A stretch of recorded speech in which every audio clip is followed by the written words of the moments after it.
Hello everyone, কি খবৰ আশা কৰিছো সকলোৰে ভাল।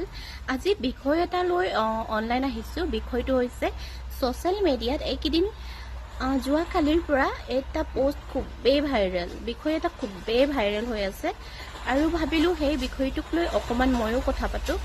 সো এতিয়া কথাটো হৈছে তেখেত এগৰাকী ইউটিউবাৰ লগতে এগৰাকী আৰক্ষী বিষয়াও হয়। মই তেখেতক খুবেই ভাল পাইছিলো। তেখেতৰ প্ৰত্যেকটো ভিডিঅ' ফটো সব মই লাইক কৰিছিলোঁ, লগতে শ্বেয়াৰ কৰিছিলোঁ আৰু ভাবিছিলোঁ তেখেত বহুত সাহসী হয়, এগৰাকী সাহসী নাৰী।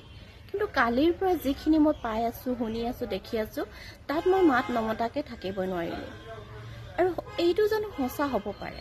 যদি সঁচা হয়, এইটো বহুত ভুল কাম কৰিছে আৰু তেখেত তেনেকুৱা হয় বুলি মই ভবা নাছিলোঁ।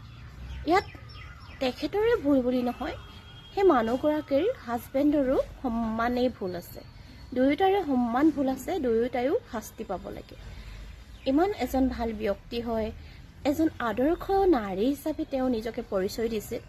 যদি তেখেতে এনেকুৱা ধৰণৰ কাম কৰিব পাৰে, তো বাকীবোৰৰতো কথা একোৱে ক'বই নোৱাৰি, নহয়নে? আপোনালোকৰ মতামত কি জনাব? মই হ'লে ইমানেই ক'লোঁ, ইয়াতকৈ বেছি আৰু কি ক'ম, কাৰণ মই ইমানেই